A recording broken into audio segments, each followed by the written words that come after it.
үзэгч та бүхний энэ өдрийн амрыг ирэн мэдчилгээ. Хил хамгаалах байгууллага энэ 9-р сард үйл явдлаар өрнөн байлаа. Ингээд орчин цагийн хил хамгаалах байгууллага үүсэж хөгжсөний 86 жилийн ой мэндийг үзэгч та бүхэнд хүргэн нэвтрүүлгээ эхлүүлье.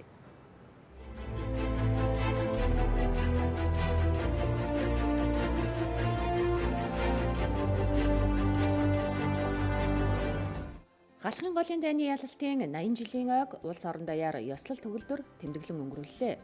Тус дайнд Монголын хэлчдийн байгуулсан гавьяа оруулсан хувь нэмэр их. Хэлчид 1933 оноос бүтэн 6 жил бүсээ тайлж, бүтэн нойртой хонолгүй газар нутаг хөлийн зурвсаа хамгаалан харийнхантай халз тулсан түүхтэй. Галхын голын домогт хязгаарт 80 жилийн турш эх орныхоо хэлийг нэр төртөө хамгаалж ирсэн хамт олон бол хурандаа Эрдэнэ чулуун захирагчтай хөлийн техник 198 дугаар анги юм. Монгол улсын гадаад дотоод цэрэг улс төрийн байдал 1930-ад оны ихэнх үеэс эрс хурцдаж төр засгийн зүгээс улс орноо батлан хамгаалахын тулд 1933 онд хөлийн харуулын цагдааг татан буулгаж улсын хэлийг мэргэжлийн цэргийн хүчээр хамгаалах шаардлагатай болжээ. Ийхүү эх орны зүүн хязгаарт бүгд найрамдах Монгол ард улсын сайд нарын зөвлөлийн 1937 оны 26 дугаар хурлын шийдвэрээр Дорноот аймагт хөлийн техник 198 дугаар ангийг анхлан байгуулсан түүхтэй. Тус анги нь 1939 оны халахын голын байлдаан, 1945 оны чөлөөлөлтөнд, 1948 оны баруун хөлийн тулгаралтад оролцож, игнэнээсээ Монгол улсын 5 хэлчин баатрыг төрүүлэн гаргасан түүхэн замналтай байлээ. Тиймээс ч халахын голын дайны ялалтын 80 жилийн ойг тохиолдуулан Монгол улсын ерөнхийлөгчийн 147 дугаар зарилгаар Монгол улсын хошоо баатар маршал Хорлоогийн Чой Балсангийн нэрэмжит Baйл дайны гавьяаны улаан түгийн одон, цэргийн гавьяаны одонд хөлийн техник 198 дугаар ангийг Сүхбаатарын одонгоор шагналаа. Энэхүү түүхэн үйл явдал нь хил хамгаалах байгууллагын хэмжээнд өндөр дээд одон гартсан анхны отроод мэндэлсэн гэдгээрээ онцлогтой бас онцгой билээ. Халах гол Японы империалистүүд одоо энэ халах голоор өдөөн гатгах, тагнан дурших, хорлон сүйтгэх үйл ажиллагаа явж зүүн хязгаарын байдал хөшүүртэй болж эхэлсэн. Тэр үед буюу 1937 онд сайд нарын зөвлөлийн 28 дугаар хурлын шийдвэрээр манай отродыг 3 баян гэдэг газар анх байгуулсан. За анх байгуулсан цагаасаа улсын ил зөрчсөн өдөөн гатгалах, хорлон сүйтгэх, тагнан дурших бүлгүүттэй тэмцэж тухай бүрд нь одоо няцааж улсын хэлийг зөмрүүлэхгүй байх зорилгоо бол бүрэн биелүүлсэн. Түүхэнд байгуулсан гавьяаг өндрөөр үнэлж төр засаг ийхүү шагнасан нь 80 жилийн хугацаанд тус ангийн жагсаалд хөл нийлүүлэн алхаж явсан мөн одоо яваа хэлчихэд тэдний гэргий, өөр хүүхэд, энгийн ажилчин бүрийн ингэр дээр зүүлсэн одон юм. Мөн энэ өдөр Монгол улсын ерөнхийлөгчийн зарилгаар эх орны тусгаар тогтнолд оруулсан үнэтэй хувь нэмэр үеийн хэлчдийн баатарлаг гавьяаг үнэлж хөлийн тэг 306 дугаар ангийн хөлийн техник 145 дугаар салбарыг цэргийн гавьяаны одонгоор шагнасан юм. Япон Манжгоогийн зүгээс Монгол улсын хэлийг зөрчиж өдөөн атгах явдал 1938 оны сүүлчээс улам идэвхжиж тус заставын хариуцсан хэсгээр 30 гаруй удаагийн зөрчил, хөдлөм гаргаж байжээ. Олон удаагийн дайралтад заставын хэлчин дайчид эх орныхоо хэл хязгаарын дотор суурьшиж байсан Япон баргын булан дэрс, улаан худаг, ар булгийн харуулууд болон алаг мордын постыг устгаж улсынхаа түүхэн хэлээ сэргээн хамгаалсан юм. Голын дайны ялалтын 80 жилийн босгон дээр цэргийн гавьяаны одонгоор шагнадаж байгаа төлөвийг баяртай байна. Үе үеийн ахмадуудын гавьяа зүтгэлийг төрөөс үнэлж заставын хамт олонд итгэлүүлэл гэж өгж байгаа шагналаа гэж миний хувьд бодож байна. Монгол улсын тусгаар тогтнол эрх чөлөөг бат татхан бэхжүүлэхэд шийдвэрлэх үүрэг гүйцэтгсэн 20 дугаар зууны түүхэн үйл явдлын нэг болох халах голын дайны ялалтын 80 жилийн ойг хэлчид ийхүү баяр багтал амжилт олол дүүрэн тэмдэглэн өнгөрүүллээ. Хэлчдийн гүйцэтгсэн үүрэг улсын хэлийг хамгаалж ирсэн олон 10 жилийн баялаг дуршлаг түүхэн уламжлалыг нэр төртөө үргэлжлүүлж улсын хэллийн халдаршгүй дархан байдлыг хангах үйлсэд хоёр гүйцэтгэлээр зүтгэж яваа үеийн хэлчдийн байгуулсан гавьяаг төр засаг өндрөөр үнэлсэн үйл явдал ийхүү боллоо.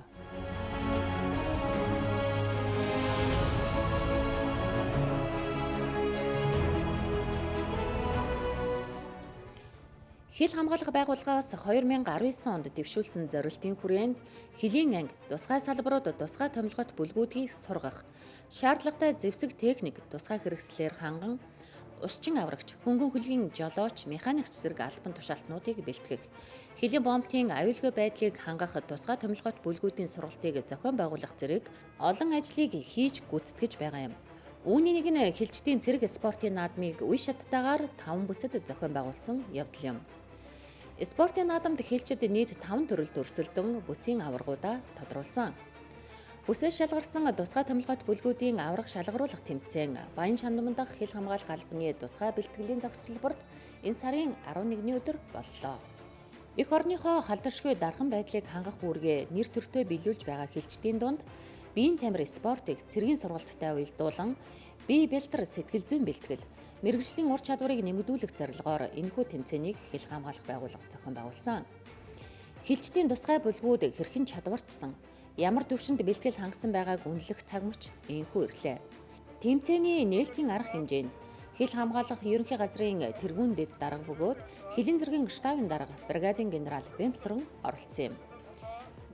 Шинэ хуулиар хил дамнасан гэмт хэрэгтэй тэмцэх ийм одоо чиг үүргүүд нэмэгдсэн байж байгаа. Эдгээр чиг үүргүүдтэй холбогдуулан энэ тавигдж байгаа шаардлагад нийцэж хилчдийг бэлтгэх, хилчдийг одоо тухайн цагийн байдалд ажиллах чадвартай болгох, шаардлагатай техник хэрэгслээр нь хангаж сургад дадлгаж болох ийм том бодлогыг бид нэр төлөвлөж хэрэгжүүлж байгаагийн нэг ажил маань энэ. Тэрээр баг тамирчдад баяр хүрэн амжилт хүсснээр тэмцээний гарааны өмнөх ажиллагаа тусгай томилгоот бүлгийн дарга нарын шийдвэр гаргах, бүлгийн холбоочдын гүйцэтгэх дасгалаар эхэллээ. Тусгай томилгоот бүлгийн гишүүн бүр үүрэгтэй. Багийн 8 дахь гишүүн болсон албаны ноход энэ өдөр үүргээ маш сайн гүйцэтгсэн. Өгөгдсөн ерөнхий бэлтгэлийн дасгал, сонгон ололт, хэрэглэлтэй дасгалуудыг хэрхэн гүйцэтгэж байгаагаар шүүгчэд дүгнсэн юм.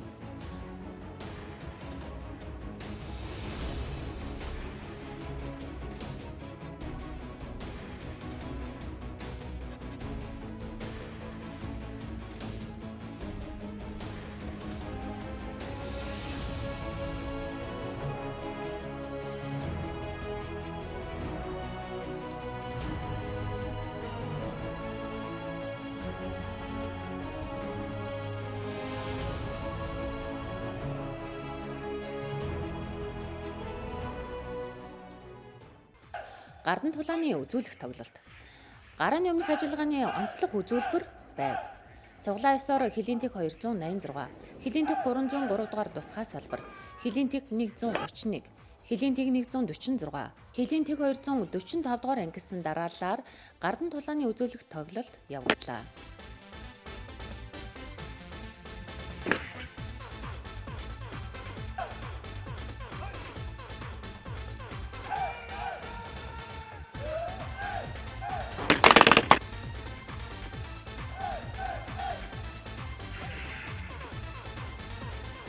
Гарааны өмнөх ажиллагаа багууд биеийн тамир болон галын бэлтгэлийн нормативыг амжилттай хийж гүйцэтгснээр дуусахад багуудын оноо тун ойролцоо буюу ердөө 4 минутын зөрүүтэй байв.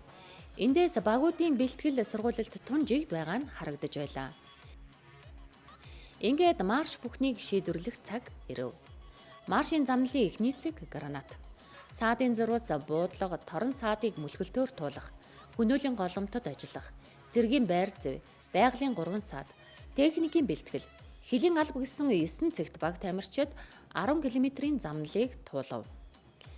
Шалгарсан залуусын тусгайлсан бэлтгэл, аваргын төлөөх тэмцэл энэ 10 км-т үүргээ хэрхэн гүйцэтгснээр тодорох ёстой. Буудлагын цэгийг морио эмээллэж, морины явуу тутамд дарцаг шүүрч, машины гэмтэл олох дасгалаар баяжуулжээ. Харин торон саадыг мөлхөлтөөр туулах мөн байгалийн 3 саад тамирчдын чансаа сорьсон өндөр шалгуур болж байсан юм. Тэд адилхан цэргийн алба хаагчид, тэд хилчид. Гүйцэтгэх үүрэг гижил. Харин хариуцлага өндөр энэ цагт аль баг нарийн тактик боловсруулсан. Хин нь биеийн болоод сэтгэл зүйн бэлтгэл хангагдсанаар үр дүн хэмжигдэх юм. Тактик ажиллагаа цэг бүрт нарийн боловсруулагдаж, алхам тутамд түүнийгээ цэгнэх, үнэлэх тооцоолохоос хэмжигдэж байлаа. Мөн мөр судлалын шинжилгээ ухаанд илүү дадлагжих, богино хугацаанд оновчтой шийдвэр гаргах шаардлагатай тулгарв. Тусгай томилгоот бүлгийн аврах шалгаруулах тэмцээн хилчдийн мэрэгжлийн болон тусгай үүргийг гүйцэтгэх ур чадварыг нэмэгдүүлэх, Цэргэжлийн спортыг хөгжүүлэх зорилготойгоор өрсөлдөөнтэй, амжилттай зохион байгуулалт сайтай явагдаж дүнгээ гаргав. Ингээд тэмцээний дүн гарахад 1-р байр Төвийн бүсийн Хилийн тэг 303 дугаар тусгай салбарын Ахмад Мөнхцөл ахлагчтай тусгай томилгойт бүлэг. 2-р байр Говь цөлийн бүсийн Хилийн тэг 131-р ангийн Ахмад Мөнхбат ахлагчтай тусгай томилгойт бүлэг. 3-р байр Тал гэрийн бүсийн Хилийн тэг 146-р ангийн Ахмад Нямдаваа ахлагчтай тусгай томилгойт бүлэг. 4-р байр Ой тагийн бүсийн Хилийн тэг 286-р ангийн ахлах дэслэгч Бат хуйг ахлагчтай тусгай томилгойт бүлэг. 5-р байр Уулын бүсийн Хилийн тэг 245-р ангийн ахлах дэслэгч Цог ирээдүйн ахлагчтай тусгай томилгойт бүлэг тус орлоо. За ингээд өмнгийн зингэрөөс одоо төлөөлж хил хоног байгууллагынхаа аврах тусгай томилгойт бүлэг шалралт хэмжээнд оролцоод 2-р ирэлцэлд маш баяртай байна. Тэгээд нийт хэлжтэй одоо хэлчний баярын мэндийг хүргэе. Тэгээд нийт одоо баг тамирчдаа дахин баяр хүргэж байна. Амжилттай оролцсонд. Өнөөдөр бүлгийнхаа мэрэгэн бодогчийн үүргийг гүйцэтгэж оролцоо. Тэгээ хувьдаа энэ тэмцээнд өрөлцөн ирж орж байр эзэлсэнтэй их баяртай байна. Яг энэ нөгөө газар уул усных нь цаг агаарын онцлог гэж байна л да. Тэгээ бид одоо тэнд халуун уур амьсгалтай газар бэлтгэлд хийсэн. Тэгээ энд ирж оролцож байр эзэлсэн. Бэлтгэл их маш сайн байсан. Нөөд баяртай. За бүлгийн тактик ажиллагаа нэлээд боловсруулсан. Үндсэндээ бэлтгэлтэй гараад 20 хоног бараг сар шахуу боллоо. Энэ үед одоо нэлээд бүлгийн тактик ажиллагаа боловсруулж хүн нэг бүрийн гүйцэтгэх үүрэг энэ чухал. Хүн нэг бүрийн үүргийг тодтогч өгч одоо энд оролцлоо. Багуудын хувьд бас бэлтгэл ажил маш сайн хангасан байна. Хил хамгаалах байгууллагын 2019 оны гүйцэтгэлийн төлөвлөгөөнд тусгагдсан Хилчдийн цэрэг спортын наадам ийхүү барайндаа амжилттай оров. Өөрийгөө ялан дийлсэн, дуршлаг хуримтлуулсан, шударгаар өрсөлдсөн, олон хүний сэтгэл зүрэх зохион байгуулалт шингэсэн хэдэн сарын турш үргэлжилсэн тэмцээн ширэн өрсөлдөөний дунд ийхүү амжилттай явагдаж өндөрлөлөө.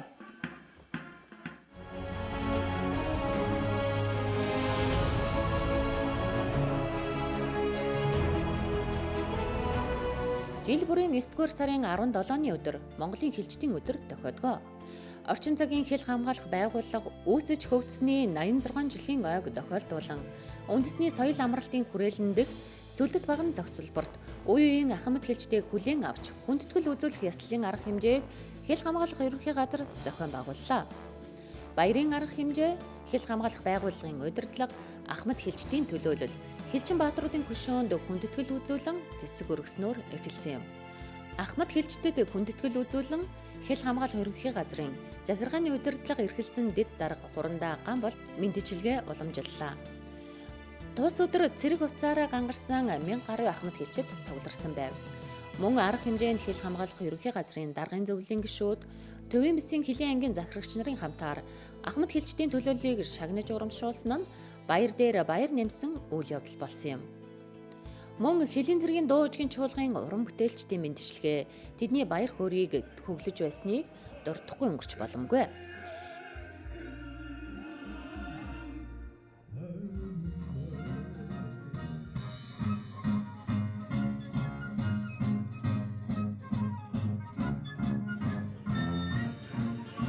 Хилчин хэмээх эгэлгүй алдрыг хүртэж гавьяаныхаа амралтад гарах хүртлээр хоёргүй сэтгэлээр их орон төр ард түмэндээ зүтгэсэн гавьяатнуудад ийхүү хүндэтгэл үзүүллээ. Хил хамгаалах байгууллагын 86 жилийн хөгжил цэцэглэлтэд хувь нэмрээ оруулсаар ирсэн ахмад хилчдийн байгуулсан гавьяа улсын хил хамгаалтад оруулсан хувь нэмрийг бид дурсах учиртай. Тиймээс ч хил хамгаалах байгууллагын удирдлагаас сайхан уламжлалт тогтоосны дагуу залуу хойч үеийн ахмад хилчдэд хүндэтгэл үзүүлэн Монголын хилчдийн өдрийг хамтдаа тэмдэглэн өнгөрүүллээ.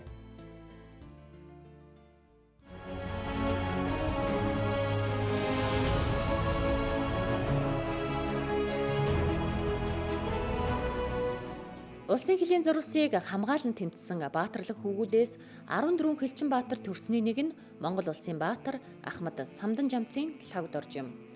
Түүний мэндэлсний 100 жилийн ой энэ жил тохиож байна. Хууль зүйн дотоод хэргийн яам, хил хамгаалах ерөнхий газар,